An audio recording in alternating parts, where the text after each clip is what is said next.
Chapter 10, Mean Mr. Melvin. The next day, Mr. Melvin was putting the finishing touches on his time machine when he heard cries of laughter out in the hallway.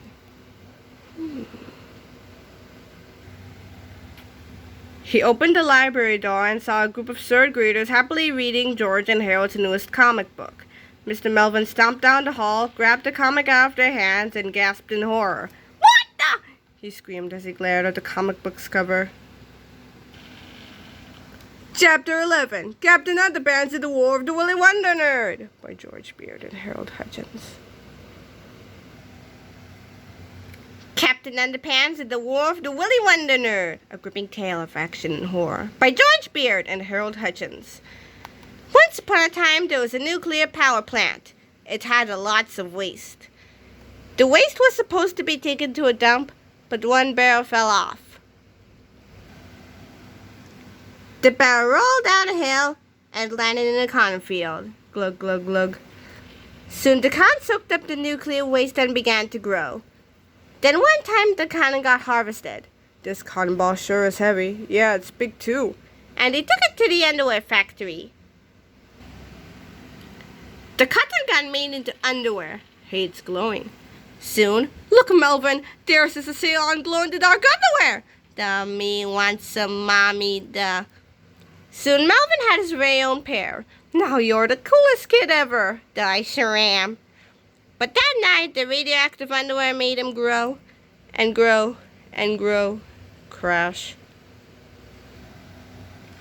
The next morning, Melvin woke up. Yawn. Crash. Son walked to school. "I'm grumpy." Boom, boom, boom, boom. "Sir, giant nerd is attacking the city. Call the army and stuff." Soon the army and stuff arrived. Then there was a big war. "I'm telling." Wonder Nerd picked up a tank and threw it. Meanwhile, at a nearby school, "Your guards are pathetic. You're worthless and weak." Crash. "Help! Wonder Nerd just threw a tank and squished somebody." "Oh no, who was it?" "The gym teacher." Say goodness, I thought it was somebody important. This looks like a job for... Zoom. "Hey, Wonder Nerd, quit it." "I'm not a nerd. I'm cool. My mommy said so." Captain Underpants flew around and saw a tag on Wonder Nerd's undies. "Aha! I got you." "Okay, do whatever you want, but please don't dunk me in the lake." "Huh? You can kill me, but please don't dunk me in the lake. I pray it." "Oh yeah, maybe I will dunk you in the lake." "Oh heavens, no." "I'll show you." "No way." "Ha ha ha, get ready." "Oh man." "Hey, what the?" "Ah! My underpanties got wet. It's shrinking." "Here, Betty, Betty."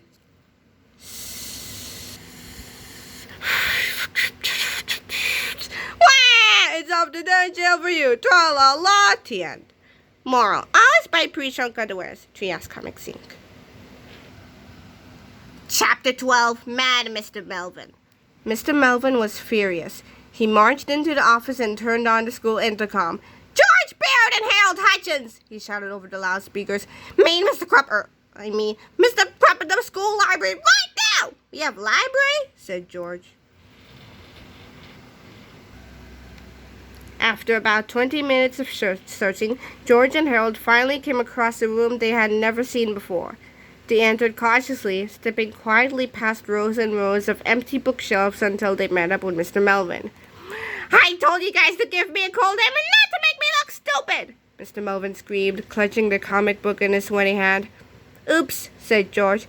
"I thought you said to give you a stupid name and not to make you look cool." "Yeah," said Harold. "It was an honest misunderstanding."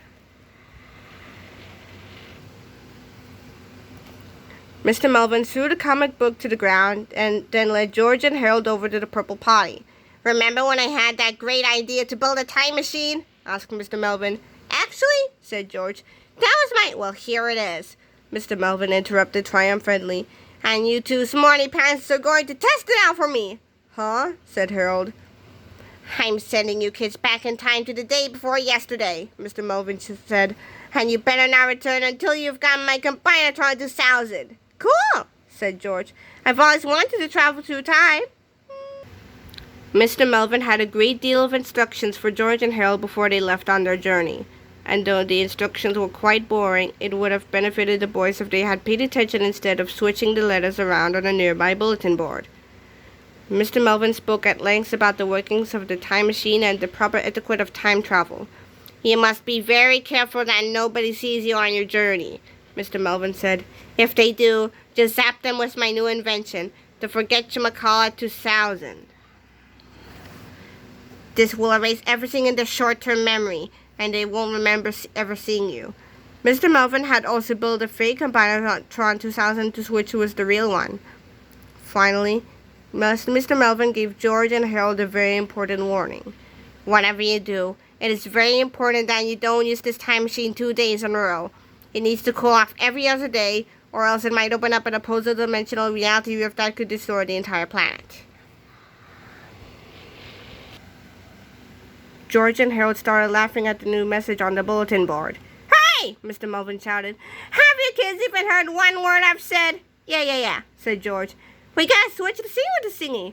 And if somebody sees us," said Harold, "we'll zap him with the witchamajiggy." "Don't worry, we got it," said George.